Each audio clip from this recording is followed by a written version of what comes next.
All right, everyone, I am back. So I'm uploading this video right now as far as this, our fun stuff, our Madden ratings.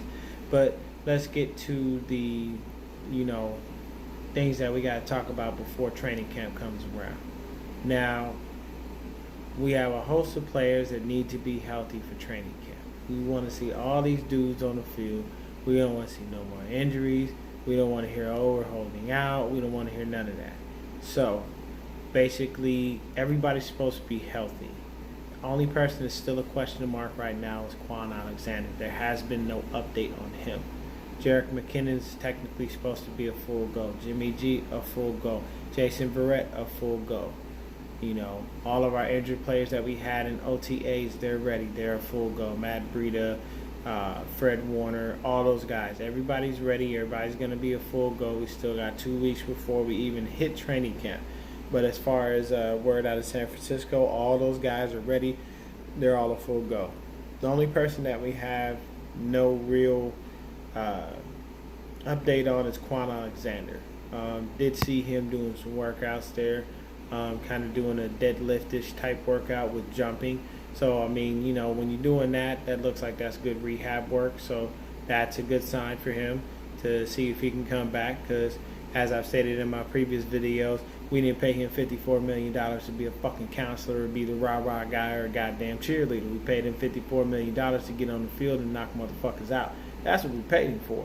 And I'm sorry, as a Niner faithful and a Niner fan, that's how I feel about it. You gave him all that money, and everybody's like, oh, he brings the swag, he brings this, he brings that. I don't give a shit about none of that. You want to show me swag? Swag your ass on the field and knock a motherfucker down. Swag your ass on the field, knock a pass down. Swag yourself on the field and make some plays. That's how I'm impressed. Not impressed with what you do on the sidelines. I'm sorry. Not for $54 million. It's just no. If we're gonna pay you like $3 million a year and you want to be on the sidelines just coaching up people, that's fantastic. That's wonderful. But I believe we could pay Patrick Willis $54 million if we was gonna go ahead and give somebody some money to be a rah-rah guy. I'd rather give him that kind of money because at least he already proved his worth. You know what I'm saying? Willis is probably the greatest linebacker we've never had on the Niners. So then next up, Robbie Gould has been re-signed, 4-year deal with a max total of $19 million. I think there's like a player option in the 3rd or 4th year or something. We'll see the details eventually. I'm pretty sure Parag Marate has wound up finding a way to do what he does all the time, them team-friendly contracts.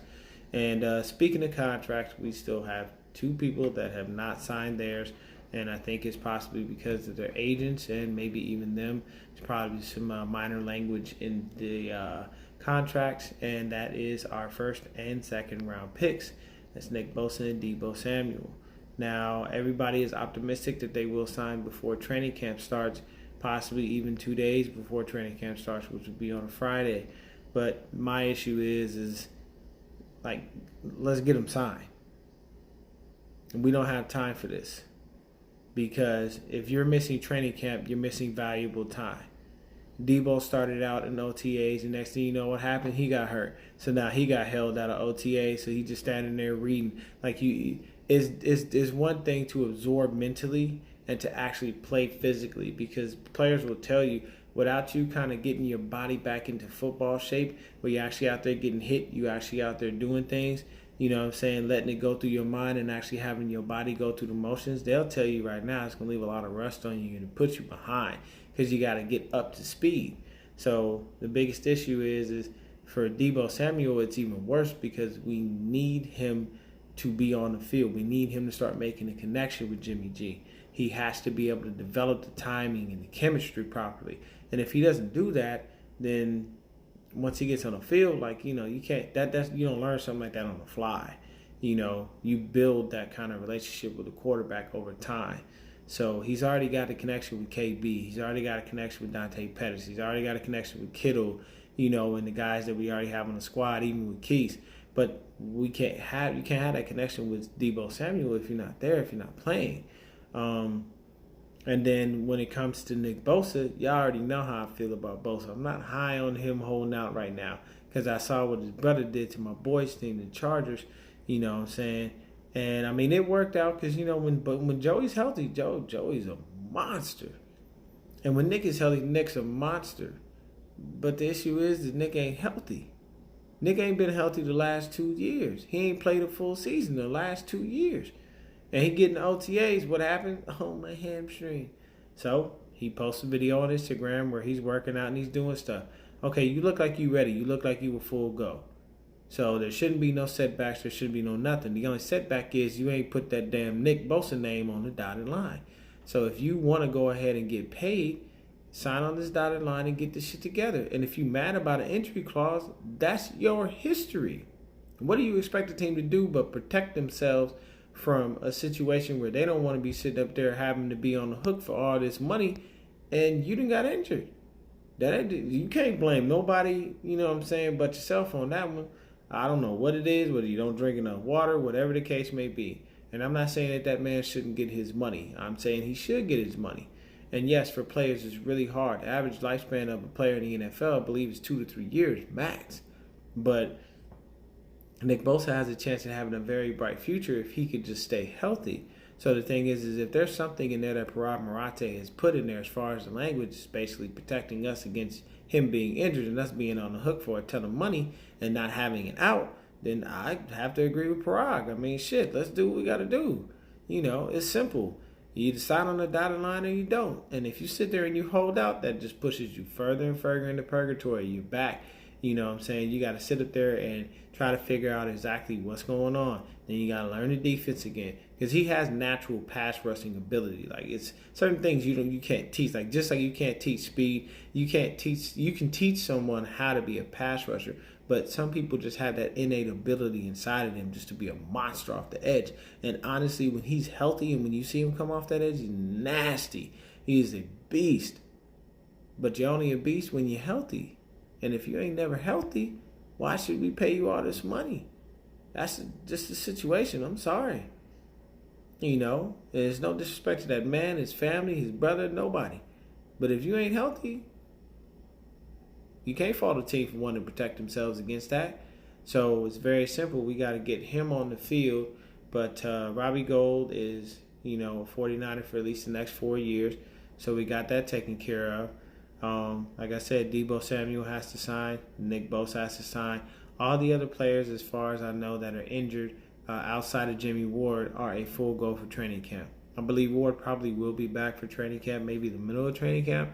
But because he knows the defense and he already knows the playbook, there shouldn't be too much, for him to get himself up to speed.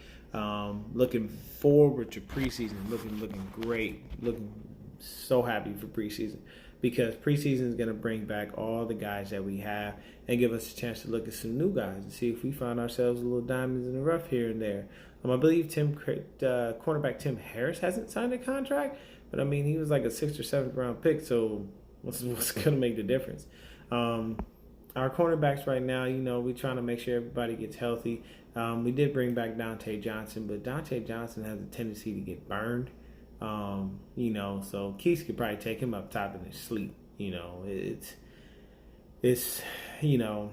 think they brought him back just as another body in camp. So we will see what happens. But I can tell you right now, as far as training camp goes, pretty much mostly everybody is healthy.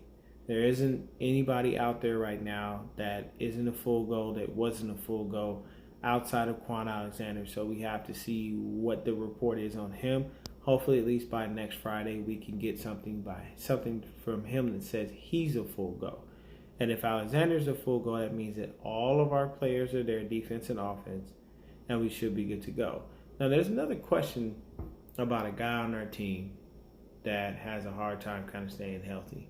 And I just noticed this, and it kind of snuck under the radar on me because I wasn't paying much attention to it. And that's Weston Richburg, the center. We got him from the New York Giants. And our offensive line, when we first got Weston Richburg, was one of the worst offensive lines in the league. So I was wondering, how in the fuck is Weston Richburg going to make us look good if he couldn't even make Eli look good? It was like a couple years ago when we had Balky, and the only offseason move we made was Zane Beatles. And we got him from the Jags. And the Jags had one of the worst offensive lines that year. So it's just moves like that make me kind of question shit. But I mean, I guess Shanahan felt like Richburg could do something in his system. He was a good floor general. I'm not 100% sure, but he's got to stay healthy. Or maybe next year we drafted and we drafted a little late. We looking for a new center. You know, because if you can't stay healthy and you a center, like you snap the football, you are the quarterback of the offensive line. You know what I'm saying? Shit runs through you. You got to be able to tell everybody about the protections and all that. And if you ain't on the field and healthy, then what the fuck are you doing? So once again, it's another thing. It's just another situation where it's healthy. We got to stay healthy, and we don't want to have those kind of issues, especially not in such a valuable position like center. People may devalue it and say that it's not worth a lot, but it is.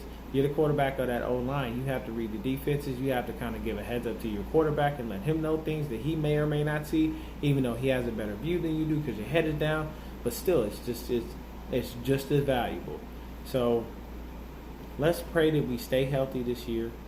And let's pray that we have an awesome preseason, and our preseason brings to light some players that we might be sleeping on that we have on the squad. I personally feel like the preseason for me is going to show me what Jalen Hurd really is. You know what I'm saying? What Quan really is if he can play in the preseason. I don't think they're going to let Jimmy play much. I think, because Jimmy's our starter. He's our starting quarterback. George Kittle is our starting tight end. They'll probably let the running backs mix it up because they want to see who's going to do what.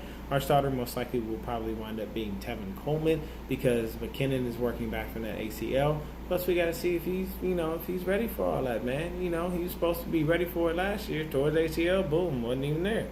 So we're just trying to see who's going to do what. The wide receiver battle is going to be a beautiful battle, man, because we have so many receivers. And one guy I'm actually rooting for, man, and y'all don't even like it, but Kendrick Bourne. Bourne had the most touchdowns out of all our wide receivers last year, man. And Bourne did great. Bourne was a beast, man. His stats are unruly. He did pretty good, man. I know none of our receivers reached 500 yards, but Kendrick Bourne wasn't nothing to laugh at, nothing to scoff at. He did a wonderful job for us. So I'm hoping that, Kendrick Bourne can make the squad. I like Jordan Matthews, but that's another off-injured guy that John Lynch picked up. So, maybe people will start to see this, you know what I'm saying? Jordan Matthews can bounce around from team to team. Why? Because he can't stay healthy. When he's healthy, yeah, he's great. He's great. He's got a good size, good body, good range, long wingspan, everything. But if you're not healthy, you're not on the field. So that's pretty much the end of this video. Let's get ready for training camp. Right before training camp is ready to go, I'll give y'all a full recap on everything, and hopefully I'll just be telling y'all everybody is healthy and we are a full go in every way, shape, and form. Y'all stay blessed, y'all stay nice and faithful, and y'all have a good evening.